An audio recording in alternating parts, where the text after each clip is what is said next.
दोस्तों नमस्कार। आप सभी लोगों को, हालांकि मेरे दोस्त कम हैं।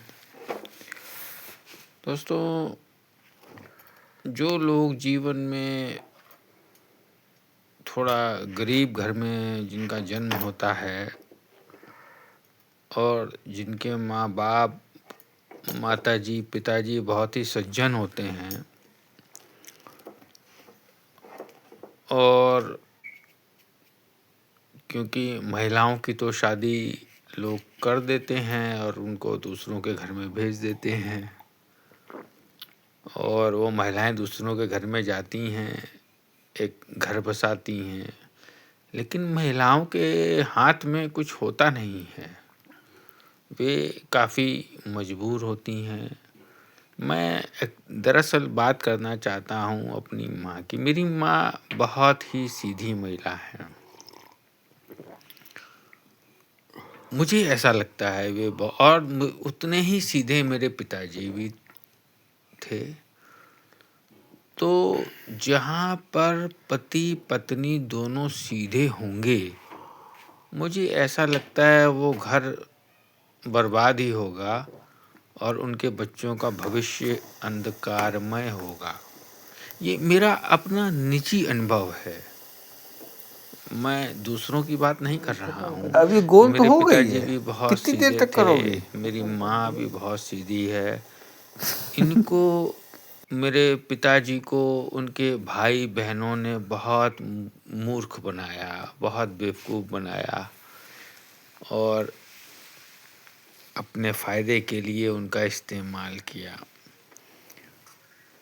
हालांकि ये ज़रूरी भी है, हर व्यक्ति अपना फ़ायदा देखता है, फ़ायदा देखना भी चाहिए भाई, क्यों नहीं फ़ायदा देखेगा। दिमाग पर जानवर और मनुष्य में यही तो फ़र्क है। जानवर बिना फ़ायदे के चारा खाता है, मनुष्य फ़ायदा देखकर अपना चारा का जुगाड़ करता है। तो मेरे माता-पिता बहुत ही इनोसेंट थे, बहुत ही इनोसेंट थे। तो मैं आप लोगों को जो कहना चाहता हूँ, वो ये कहना चाहता हूँ कि जिनको कोई जीवन में सलाह देने वाला नहीं है, उनको भोले बाबा ही सहारा होते हैं, जैसे कि मेरे भोले बाबा सहारा हैं। मैं जीवन में बहुत कुछ हारा हूँ, बहुत कुछ समस्याओं से घिरा हुआ हूँ, लेकिन सहारा मेरा कौन है? मेरे भोले बाबा हैं। अगर मेरे भोले बाबा नहीं होते मेरे साथ, या इसको दूसरे शब्दों में कह सकते हैं कि मेरे माताजी और पिताजी के अच्छे कर्मों का आशीर्वाद है जो मुझे लगा हुआ है।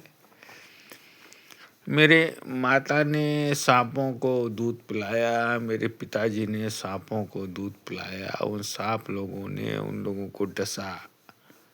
तो ये उनके अच्छे ही कर्म है ना, जो मैं आज भी बहुत कुछ हार करके भी जीत के पास हूँ, जिसे मैं भोले बाबा का आशीर्वाद बोलता हूँ। ये देखिए मेरी माँ है, रोटी बना रही है, कितने प्यार से रोटी बना रही है। ये कितने देर तक इसको गोल गोल गोल गोल कर करती रहेंगी। अब आप सोचिए मेरी माँ कितनी इनोसेंट है, कितनी इनोसेंट है मेरी माँ। वैसे ही ये लोग ऐसे हैं जो अपना ही घर जला देंगे दूसरों के लिए और इन्हें कोई गम भी नहीं होगा। इन्हें लगेगा कि मैंने दूसरों का तो भला कर दिया, लेकिन इन्हें इस बात का गम नहीं होगा कि ये अपना ही घर जला दिए। जो इनकी जिम्मेदारी थी अपनों के प्रति, उसके प्रति ये लापरवाह रहे। ये अनजाने में हो सकता है, ये जानबूझकर नहीं किया गया है। क्यों है इसका कारण? इसका कारण ये है निर्दोषिता, व्यवहारिकता, यानी कि इनोसेंट नेचर।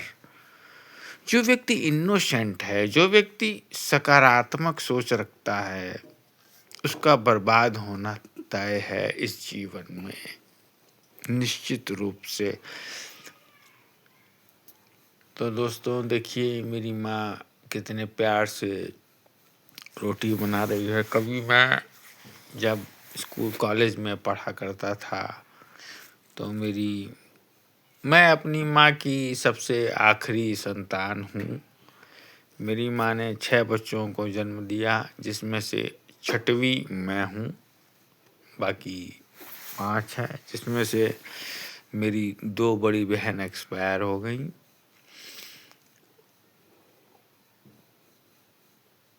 जीवन में तनाव तो सभी के होता है, हमारे भी जीवन में है तनाव।